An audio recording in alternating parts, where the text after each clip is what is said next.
We are very honored that the Honorable Paul Hellyer has consented to do an interview with us here at Area 51 Magazine because we've been following his disclosure statement from the symposium here in Toronto. And I wanted to ask him a few questions because so many of us are curious why the Honorable Paul Hellyer would even come out with using terms that are so unpopular in politics. So I think we'll start by asking him, when did you get interested in the whole entire UFO field? When were you curious about what was in the skies? Was it when you were working as defense minister? Was that a curiosity? Was it when you were young? When was it? Not really. It's very recent. When I was Minister of National Defense, I had reports crossing my desk about sightings, but they just indicated whether or not there was some natural explanation or whether there wasn't. And I was far too busy at the time to worry about it very much because I was the minister who unified the Canadian Armed Forces, the Royal Canadian Navy, the Royal Canadian Air Force, and the Canadian Army into a single armed force, and this was really, unprecedented in the Western world. And Robert McNamara, who was the U.S. Secretary of Defense at the time, said this is what all the ministers wanted to do but didn't have the guts to do. But so this was, it was war, really, to accomplish this. This was McNamara under Kennedy. Was it the Kennedy administration? Yeah, okay, right. So it was the 60s. Yeah, so this was okay. in the 1960s, and so I was just too busy to be curious about, UFOs and other things. So it was only, I suppose, in very recent times when some friends have started sending me things, and frankly, I usually was too busy to read them, or thought I was, and I kept putting them off and putting them on the shelf for future reference. And I must admit that it was only after I took Colonel Corso's book to my little lodge in Muskoka a year ago and sat down and read it, that it really tweaked my interest, because I knew right away that it was real. And I said, hey, this is something that I want to find out about, because it's important and there are a lot of policy issues that I'm going to have to think about. This book, who gave it to you? I guess it was Pierre Junot. Okay. Pierre Junot has been sending me quite a bit of stuff, and he's very judicious. He knows that I'm overloaded, and you looked at my desk earlier, so you know that it's true. And but you're an activist. You're in many areas. Well, that's true. Yes, and just going night and day. People ask me what I do now that I'm retired, and I said, well, the only difference is I only work 6 days a week now. But and it's more or less true. But I read that, and I knew that it was authentic. I asked myself, would anyone be capable of making that in fiction? Because I only read a few books a year. The previous year I'd read The Life of Pi when I was on my vacation. And it was so convincing that I couldn't make up my mind 100% until right at the end whether it was fact or fiction.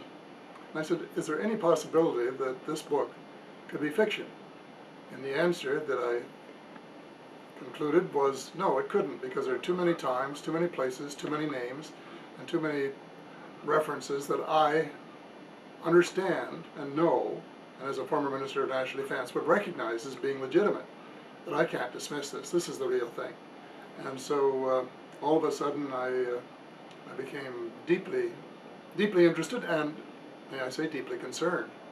Okay, and I also know, because it was part of a story that was written about you, that you called, I think it was a 4-star general in the United States, to confirm that what Colonel Corso was saying was well, possible. I'm not at liberty to say who it was or how many stars he had, but when I was reading the book, my nephew came along and asked me what I was reading, and I told him. And so he was, like a large proportion of the population, a skeptic, and didn't mind admitting it. So he went away and he was only there for a few days. And I guess a couple of weeks later he phoned me and said I'd been talking to my friend, the retired general, and I told him about this book. And he said, quote, "Every word is true and more," end of quote. And he said, "Now I want to get my hands on that book." Well, the book was a bestseller, and it did come out programmed for the 50th anniversary of the Roswell crash. Right. And we have groups that believe that Roswell didn't even happen, where Colonel Corso in the book and in The Dawning of a New Age, which are his original notes, he talks about seeing a body at Fort Riley, Canada.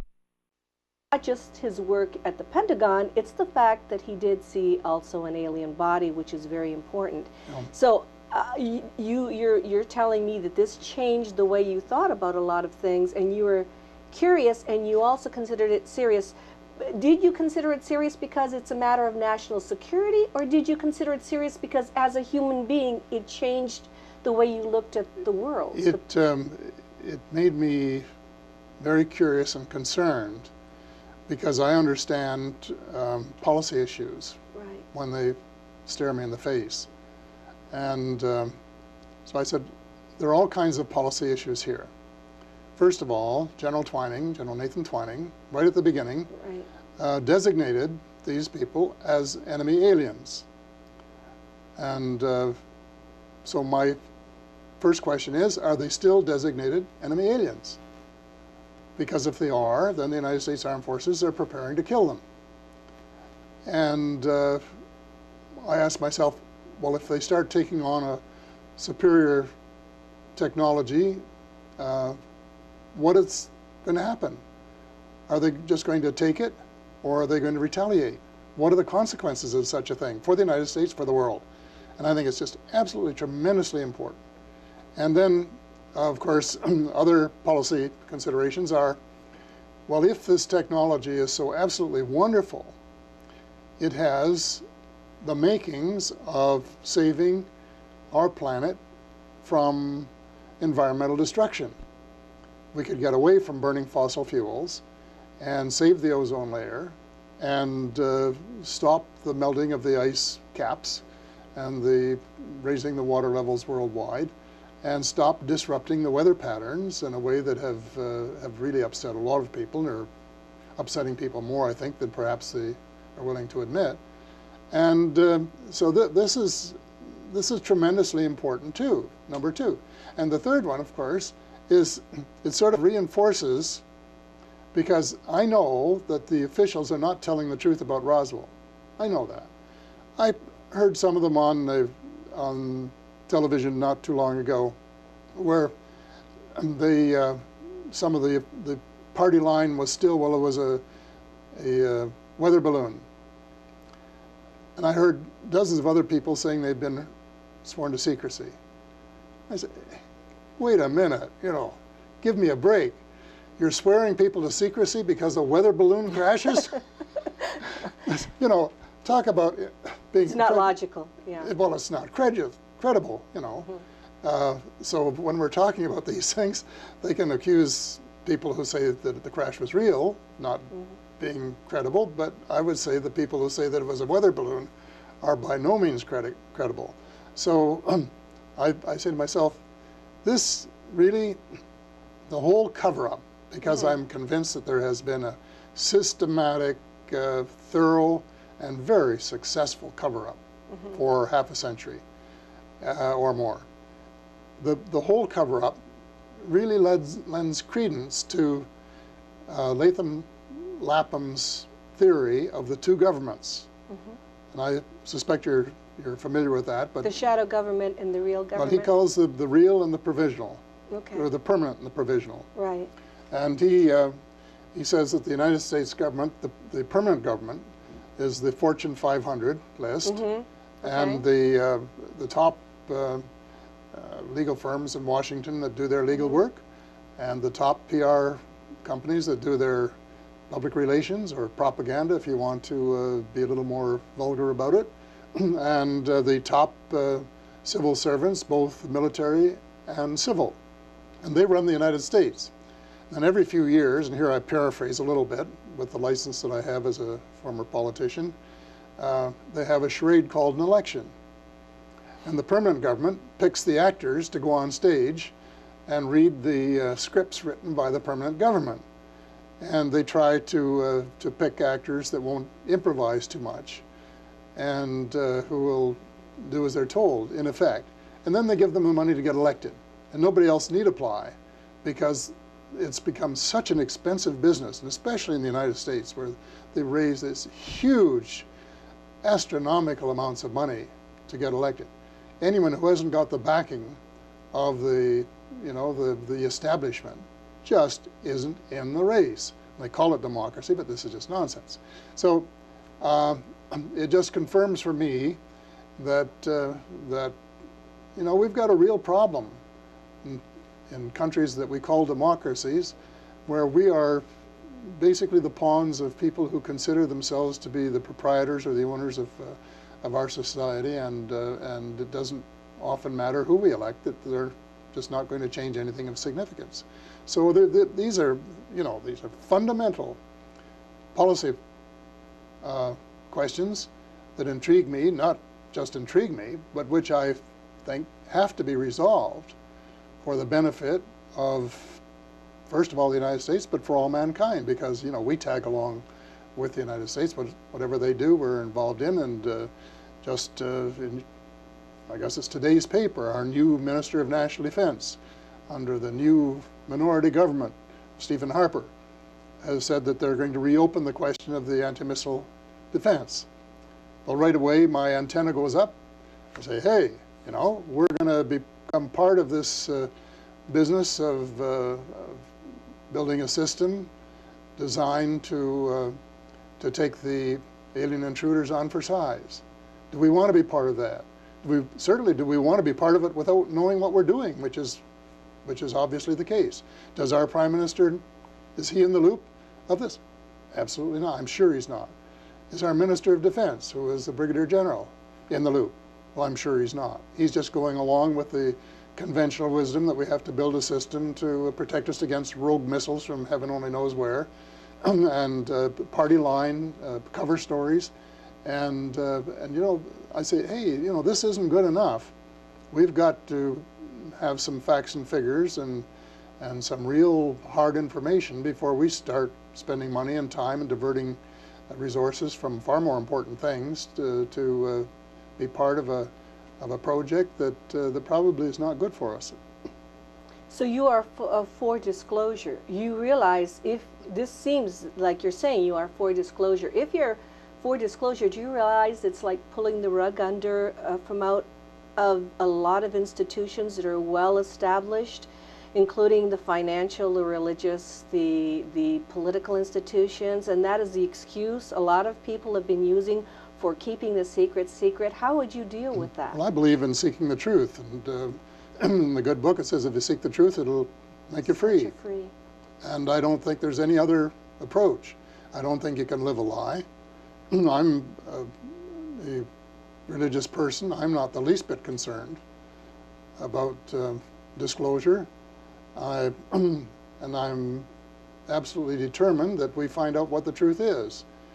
And I think it's just natural and inevitable that there are other species elsewhere in the galaxy or galaxies that are more advanced technologically than we are, and probably morally and spiritually as well, and that we should cooperate with them and learn from them and work together to I'm used to saying make a better world. Well, we'll start with trying to make our world better, but maybe we can cooperate in making a better galaxy or galaxies, and that these are the kinds of projects and policies that we should be adopting, and not trying to spend billions and billions of dollars when we have hundreds of millions of people on our own planet dying from starvation and ill health. And I put in the scale of justice a few $100 billion for another project that happens to fit the temperament of the military-industrial complex, as against saving a few 100 million lives of people who otherwise don't have a chance, because we're just not helping them when we have the capacity and the resources to help them and to give them a more abundant life.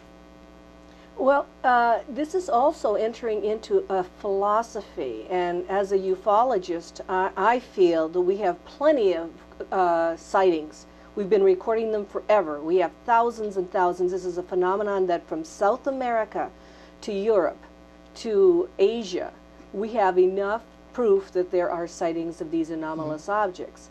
Now we're into the philosophy of what do we do with the truth? What do we do? What are the policy issues? And this goes into a brand new area that Dr. Michael Sala and Alfred Weber are interested in, called exopolitics.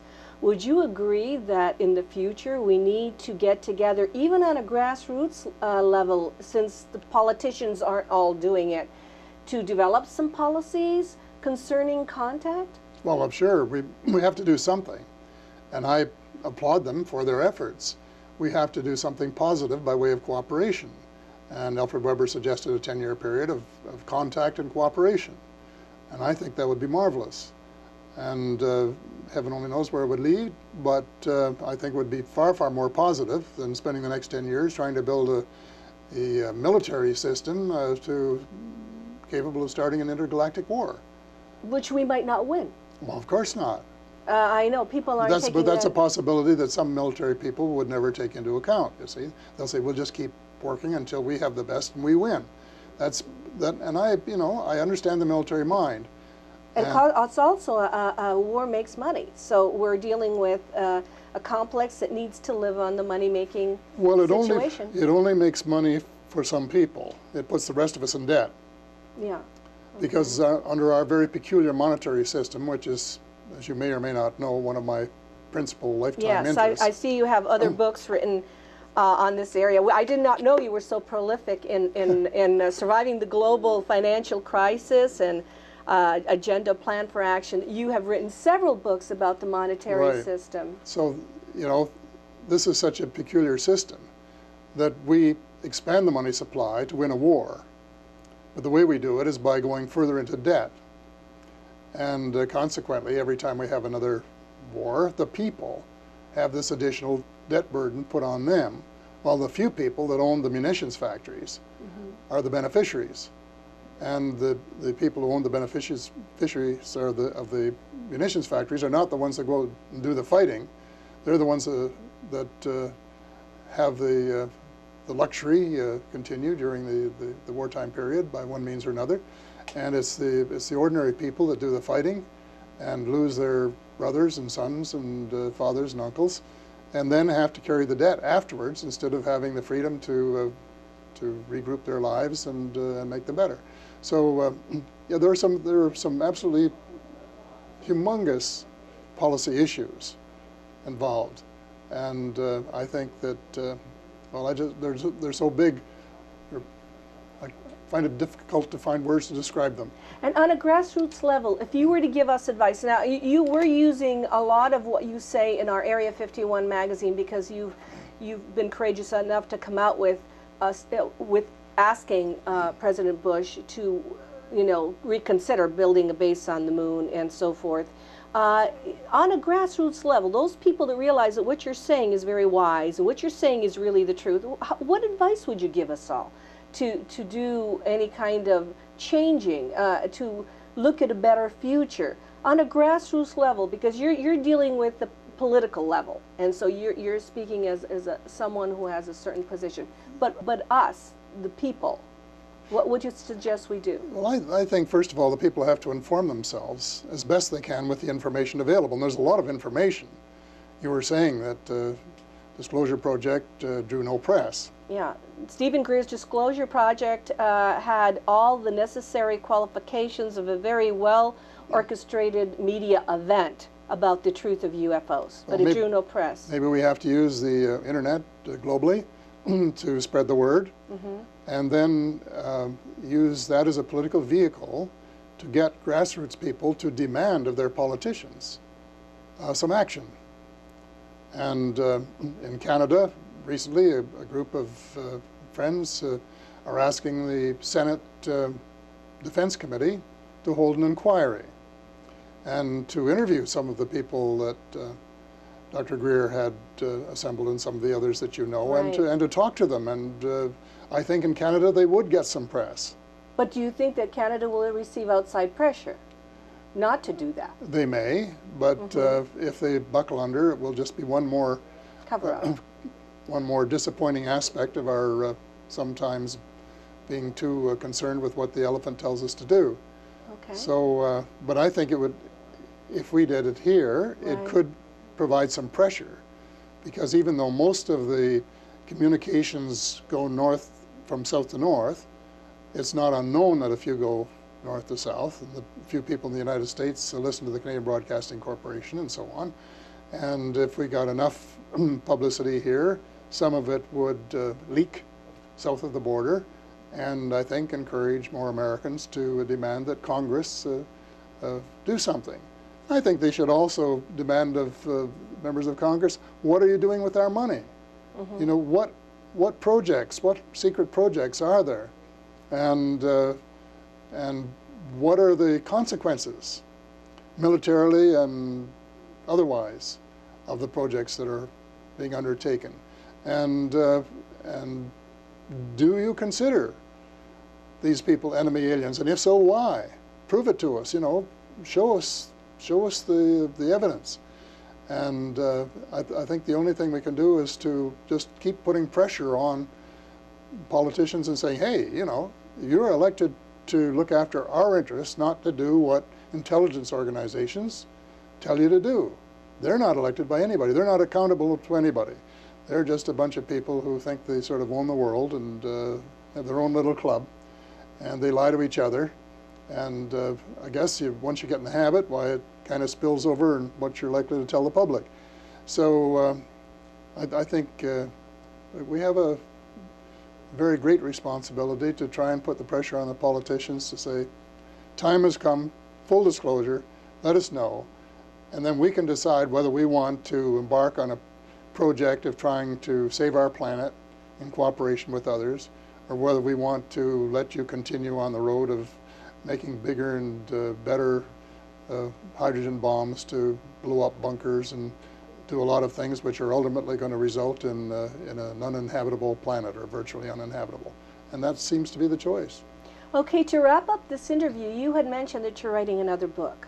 And you had mentioned that you are going to dedicate a chapter to this subject. We need more of that. So can you just give us a little inkling about what that chapter will say or will reflect? Well, basically the things I've just been saying to you, but with starting off with evidence from people who have had personal experience in these areas.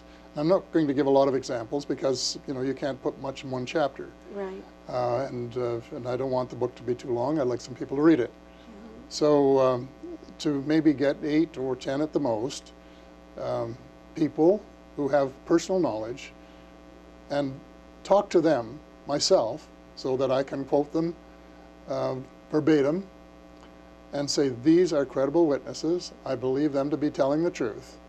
I do not believe a lot of other people are telling the truth. And the time has come for full disclosure, and then give, in my own words, the reasons why I think the time has come for full disclosure. And it will, and then I will develop some political aspects of this in other parts of the book where I'll be talking about policy, including monetary policy, and so there'll be a few threads tying. Well, it is all connected. I mean, if you look at it, it is all connected. Well, sure. I mean, if you start looking at all the angles of the, I hate to call it the UFO phenomenon, but the fact that we're not alone, it's all interconnected with the way this planet Earth is run and the way that we have been doing this for eons.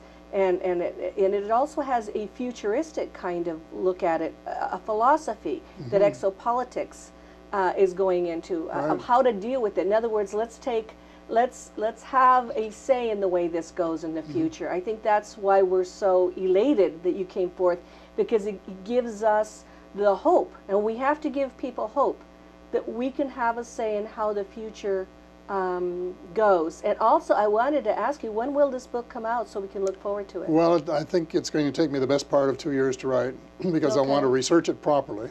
Okay. And I want it to be as authentic as I'm capable of making it. So I have no deadline. At the same time, I want to get started as soon as possible and get on with it, and we'll put it out. I kind of hope it's out before the next presidential election.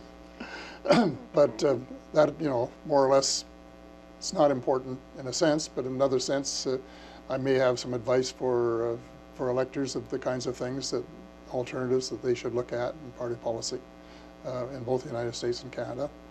And it'll be my final effort, I think, so I want to make it a good one.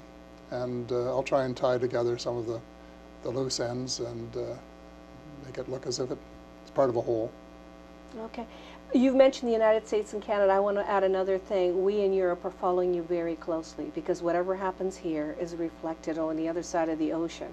And I think what you've done for us is make us one global community as far as understanding that this affects everybody. Well, it is a global community, and everyone is affected. And I don't restrict it to North America by any means, because a lot of the things I'm talking about are universal. Right. The banking system is universal. Right. And the fact that we have starving people in part of the world and rich people overeating in others is universal. And all of these things, so that it's not restricted to any particular geographical area, although, you know, I will concentrate most on the areas I know best. But certainly the thought will be to say we can have a world of peace if we have men and women of goodwill.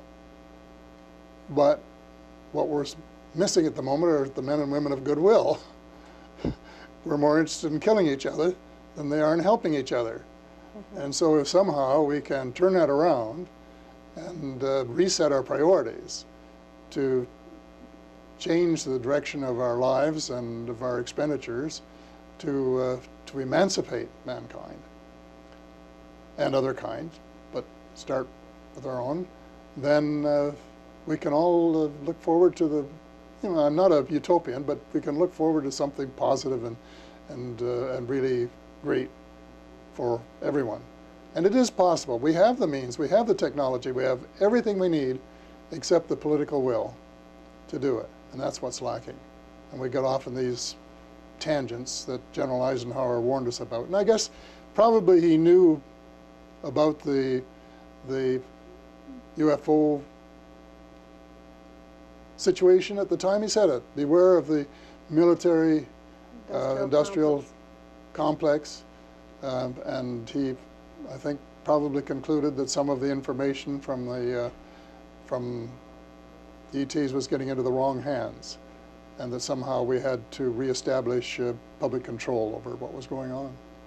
Well, you've given us some hope, and I thank you so much for this interview. I appreciate your time, and we're 100% behind you, and we'll be waiting for this book. Well, thank you so much. Let's hope we can work together and do something. Okay. All right. Okay. Okay. What I'd like to say right now is to thank so much the Honorable Paul Hellyer, but mostly in exopolitics, it gives us a lot of things to think about, and we need to develop a philosophy, even on a grassroots level, of how to deal with contacts. So having someone of this caliber validate exopolitics will really help not only us but the whole entire planet.